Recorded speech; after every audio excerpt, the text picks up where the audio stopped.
গানের অনেক ভাষা আছে। একটা এক প্রকারের গানকে বলে সামা, যেটা বোঝর গানের দিনও কখনো কখনো গাইতেন। সামাকে গানকে সামা হওয়ার জন্য 5টা দোষ মুক্ত হতে হবে। কয়টা? জোরে বলেন কয়টা? মুখস্থ থাকবে। যুবক, তুমি যে গানই শোনো না কেন, তোমার চরিত্রকে হেফাজত করার জন্য হলেও এই 5টা শর্তকে তুমি খেয়াল রাখবে। বলবো বলবো 1 নম্বরে গানের মধ্যে বাজনা হতে পারবে না। 1 নম্বরে গানে বাজনা হতে পারবে না। বাজনা হলে দেখেন কোরআন শরীফের আয়াতের সাথে বাজনা মিশিয়ে দিয়েছে। ইদানিং ইসলামিক সঙ্গীত গাচ্ছে, ইউটিউব চালায় দেখেন, প্রত্যেকটা ইসলামী সঙ্গীতের ভিতরে কম্পিউটারের মাধ্যমে চিকুন চিকুন ভ্যারাইটি কিসমের গিটার, হারমোনিয়াম ইত্যাদি ইত্যাদির বাজনা ঢুকিয়ে দিয়েছে। যত ভালো হোক না কেন, কোরআন শরীফের আয়াতের তিলাওয়াতের মাঝেও যদি বাজনা ঢুকায়া দেয়, ওই তিলাওয়াত শোনা হারাম। হাদিসের তিলাওয়াতের মাঝেও যদি বাজনা ঢুকায়া দেয়, ওই হাদিসের তিলাওয়াত শোনা হারাম। জিকিরের মাঝেও যদি বাজনা ঢুকায়া দেয়, ওই জিকির শোনা হারাম। দুরুদের মাঝেও যদি বাজনা ঢুকায়া দেয়, তাহলে বাজনা, ওই বাজনার কারণে দুরুদ শোনা হারাম। 1 নম্বরে বাজনা হারাম, বাজনা থাকতে পারবে না। 2 নম্বরে গানের মধ্যে মিথ্যা কথা হতে পারবে না, গানের মধ্যে মিথ্যা কথা হতে পারবে না। জারি গানের প্যাডে ভরা মিথ্যা কথা। ছোটবেলায় শুনতাম জারি গান, এখন তো জারি গান নেই। শুনি একদিন জারি গানে গাইতেছে, এক বয়াতে আর এক বয়াতের কাছে প্রশ্ন রেখে যাচ্ছে, বলেন তো কোন নবী 2 রাকাত নামাজে 18 সিজদা দিছে? কোন নবী 2 রাকাত নামাজে 18 সিজদা দিছে? পরের বয়াতে যিনি আসছে উনি তা জানে না, কইতে পারে নাই। এবার দর্শক আর শ্রোতাদের ভিতরে তো জানার একটা আগ্রহ তৈরি হয়েছে, তাহলে আমাদের তো জেনে নিতে হবে। তোমরা বয়াতিরা হারাহারি করলে, জিতাজিতি করলে, আমরা তো জানতে পারলাম না। তাহলে বয়াতি সাহেব আপনি বলেন তো কোন নবী 2 রাকাত নামাজে 18 সিজদা দিছে? আল্লাহু আকবার। এবার উনি জবাব দিচ্ছেন, হযরত আইয়ুব আলাইহিস সালাতু ওয়াস সালাম 2 রাকাত নামাজে 18 সিজদা দিছে। বলে কিভাবে দিল? কয় ওনার 18টা ছেলে ছিল, তাদের জানাজার নামাজে 2 রাকাতে 18 সিজদা দিছে। আল্লাহু আকবার।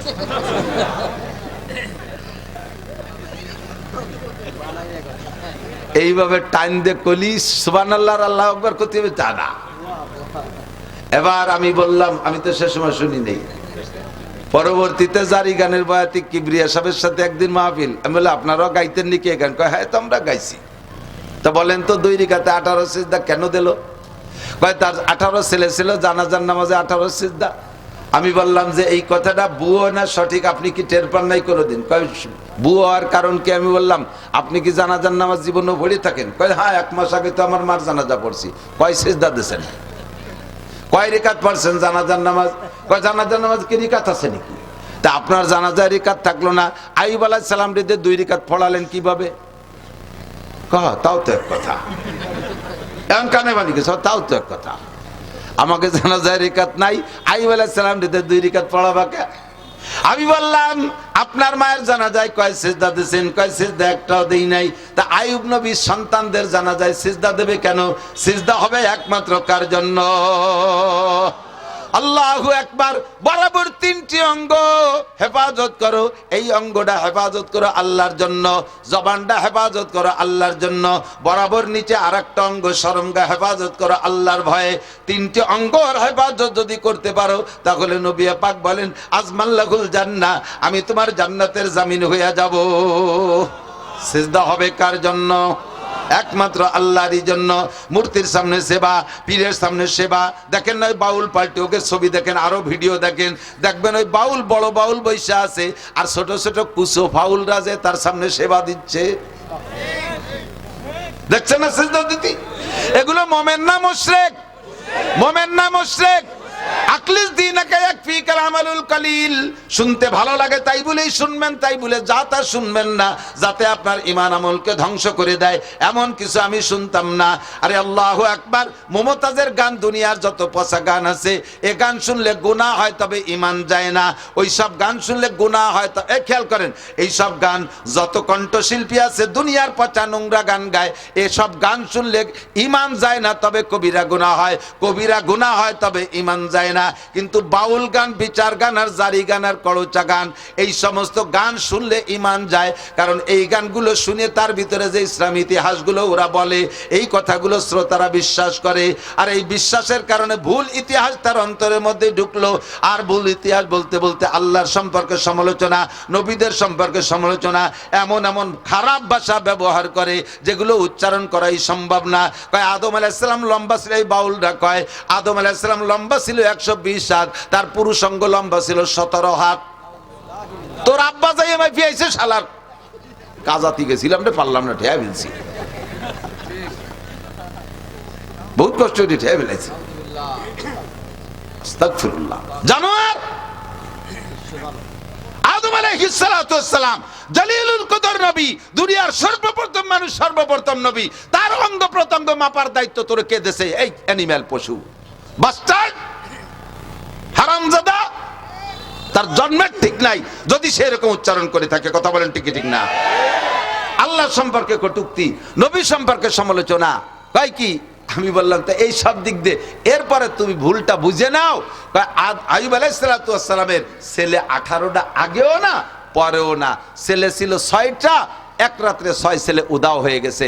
উদাও হয়ে যাওয়ার পরে তাদের জানাজা পড়া লাগে না, কাজে উনি জানাজা ছেলেদের পড়ে যান নাই। এরপরে 18 বছর কষ্টের পরে, রোগ থেকে শেফা দেওয়ার পরে আল্লাহ তাআলা আরো 4টে, আগে 4টি স্ত্রী ছিল, সে 4টারে 3টে, একটা তো কাছেই ছিল রহিমা, আর 3টে হারিয়ে গিয়েছিল, সে 3টেরও ফিরে দিয়েছে, আরো 4টে বিয়ে করার অনুমতি দিয়েছে, 8টা স্ত্রী। পরবর্তীতে আর 6টা ছেলে হয়েছে, 12টা ছেলের জীবদ্দশায় আইয়ুব আলাইহিস সালাম ইন্তেকাল করছেন, একটা ছেলেরও জানাজা পড়া লাগে নাই। তোর এই বাউল গান আর ফাউল গান আর হারামজাদা গান, যেই গানের কোনো মা বাপ নাই, যেই সন্তানের মা বাপ নাই, তারে কয় জারিউর বাচ্চা। কথা কন না কেন? যেই গানের কোনো মা বাপ নাই, তার কোনো সনদ নাই, দলিল নাই, এই জারজ গান আর জারিও গান, হারামজাদা গান দিয়ে নবী রাসূল সম্পর্কে কটূক্তি করবি, মরার সময় তোর ঈমান নসিব হবে না। হাসরের মাঠে নবী পাকের সুপারিশ তো দূরের কথা, তুই থাকবি জাহান্নামের প্রথম স্থানে। কথা বলেন ঠিক ঠিক না? আর জীবনে কোনোদিন আমরা জারি গান, বাউল গান, ফাউল গান শুনবো? জোরে বলছেন, জোরে বলেন। কারা কারা শুনবেন না? একটু আল্লাহকে হাত দেখাবেন। কেউ কে হাত অল্প একটু জাগাইছে, আমি অল্প একটু শুনবো, এরকম নেই, পুরো টান টান। বাউল পার্টি হালাল না হারাম? বাউল পার্টি জায়েজ না না জায়েজ? বাউল গান শোনা জায়েজ না না জায়েজ? হারাম, হারাম, হারাম, বলেন হারাম। জীবনও কোনোদিন সমর্থন করব? বাউল সরকার, আবুল সরকারের ফাঁসি চাই, ফাঁসি চাই, ফাঁসি চাই, আবুল সরকারের ফাঁসি চাই। নারে তাকবীর। জাযাকুমুল্লাহর ফাঁসি না দিলেও একটা কাফের, একটা বেঈমানের মোকাবেলায় ফাঁসির দাবি করেছেন, কিয়ামতে ইনশাআল্লাহ নবী পাকের সুপারিশ পাবেন। আল্লাহর শাজিমের নিচে জায়গার ব্যবস্থা করে দিক। 2 নম্বরে মিথ্যা কথার কারণে গান হারাম। কয় কি? একটা না কয় পারতেছি না, দেখতে আলাম। কয় কি? বলো, ওয়াইস করনি, খেয়াল করেন, ওয়াইস করনি বিলাল রে, বিলালের বাড়ি যাইয়া, শুনছেন মনে হয়, কেউ কেউ শুনতে পারে, বিলালের বাড়ি যাইয়া রুটি খাইয়া তার হায়াত ছিল 7 দিন, বাড়াই দিয়েছে 70 বছর। বোঝেন, বোঝেন কথাটা বললে ওয়াইস করনির কারামতি বাড়িয়ে গেল, যে ওয়াইস করনি কত বড় বুজুর্গ বাবা, তার কথায় আল্লাহ বিলালের হায়াত বাড়াই দিয়েছে। এর ওয়াইস করনি শান বাড়াইছে। এবার এই বাড়াইতে যাইয়ে মাইটটা দিছে কোন জায়গা, তা টের পাইতে দেয় না। বিলাল রাদিয়াল্লাহু তাআলা আনহু আর হুজুরের বাড়ি মদিনায় যারা গেছেন তারা বলেন, মসজিদে বিলাল চেনেন তো? মসজিদে বিলাল, মসজিদে বিলাল কুবা রোডে যাইতে বাম পাশে মসজিদে বিলাল, আর মসজিদে নববী ওই জায়গা, মসজিদে নববীর মধ্যে হুজুরের বাড়ি। তো হুজুরের বাড়ি আর বিলালের বাড়ি প্রায় 0.5 কিলোমিটার হবে দূর, বিলালের বাড়ি যেখানে, মসজিদ যেখানে। তো এই জায়গা যাইয়া ওয়াইস করনি বিলালের বাড়িতে রুটি খাইয়া সেই রুটির দোয়া দিয়া বিলালের হায়াত বাড়াই দিয়েছে। একটু 0.5 কিলোমিটার হাইটে যাইয়া রসুলরে দেখি আসলো না। বোঝেন কথা, বোঝেন? ওয়াইস করনি আর নবী আলাইহিস সালাম একই জামানায়। নবীর কথা শোনার সাথে সাথে হযরত ওয়াইস আল করনি কলেমা পড়ে ইসলাম গ্রহণ করেছেন। নবী পাকের সাথে দেখা করতে যাবেন, কিন্তু বৃদ্ধা মা ঘরে থাকার কারণে যাইতে পারতেছে না। চিঠি লিখছে হুজুরের কাছে, হুজুর আমি তো আমার এই বিদ্যা মার খেদমতে আছে, আমার আর খেদমত করে কেউ নেই আমার মাকে, তা আমি কি আপনার সাথে একটু যদি দেখা করতে পারতেন তাহলে হতেন সাহাবি। আর সাহাবি আর ওয়াইসকর্ণীর মধ্যে পার্থক্য কি জানেন? সাহাবি আর একজন নর্মাল সাহাবি আর ওয়াইসকর্ণী, 1 কোটি ওয়াইসকর্ণীর যে দাম, সাধারণ একজন সাহাবীর দাম তার চেয়ে বেশি। একই জামানায় হইয়া ওয়াইসকর্ণী এই সাহাবী হওয়ার ফজিলাতটা নিতে যাইতে পারে নাই মায়ের খেদমতের কারণে। সেই ওয়াইসকর্ণী মারে বাড়ি থুইয়ে হুজুরের বাড়ির দ্বারাতে বিলালের বাড়ি যে রুটি খাইয়া বিলাল রে হায়াত বাড়াই দিয়ে আসলো, নবীর একটু দেখি আসলো না। এর নাম জারি গান না জারিও গান? বাংলায় কমেন্ট একটু, কতজনের জারির বাচ্চাকে গালি হয়েছে নাকি? একটু গাইলিও, এটা গালি দিলেও নাকি আছে? এই গান কি জারি গান না জারিও গান? যার কোনো মা বাপ নাই, মিথ্যে কথা। এরপরে জারি গানের ভিতর গায় আল্লাহ ওসমান রে আর কুলসুম রে আল্লাহ জাহান্নামে দেবে। ওসমান রা দিয়ে তেন জিন্নুরাইন হুজুরের একটা মেয়ে বিয়ে দিয়েছে, ওইটা মারা গেছে, কয়েকদিন পর আর একটাও দিছে। এরপরে হুজুর বললেন আমার যদি আরো মেয়ে থাকতো আর একটা একটা করে উসমানের সাথে দেব, আর মরবে আরেকটা দিতে থাকবো, মরবে আবার আরেকটা দিতে থাকবো, যতগুলো মেয়ে থাকতো আমি পরপর উসমানের সাথে দিতাম।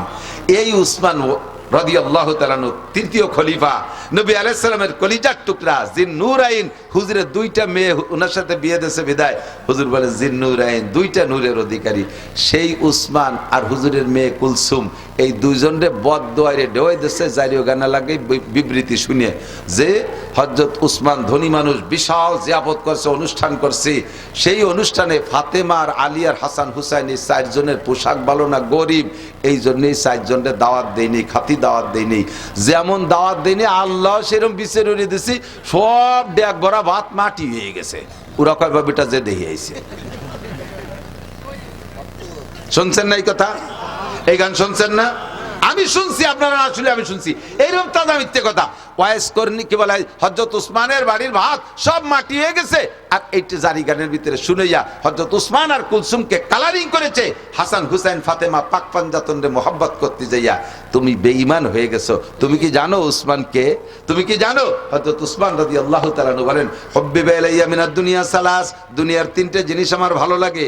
এর আগে হযরত হুজুর নিজে বলছেন হুব্বিবা ইলাইয়া মিনাদ দুনিয়া সালাস, আমার দুনিয়ার 3টে জিনিস ভালো লাগে, আত্তিব ওয়াল মারআত ওয়া জুলাত কুররাতু আইনি ফিস সালাত। হুজুর বলেন আমার 3টে জিনিস ভালো লাগে। 1 নম্বরে আতর সুগন্ধি, 2 নম্বরে নারী জাতিকে ভালো লাগে, মাকে মা হিসেবে, দাদিকে দাদি হিসেবে, নানিকে নানি হিসেবে, স্ত্রীকে স্ত্রী হিসেবে। এরপরে ওয়া কুররাতু আইনি ফিস সালাত, আমার নামাজ ভালো লাগে, নামাজে দাঁড়াইলে চক্ষু শীতল হয়ে যায়। ফাকামা আবু বকরিন, আবু বকর দাঁড়াইলেন, ফাকালা সাদাকতা ইয়া রাসূলুল্লাহ, হুজুর সত্যই 3টে গুণ আপনার মধ্যে আছে, আমরা দেখেছি আপনি এই 3টে জিনিসকে খুব ভালোবাসেন।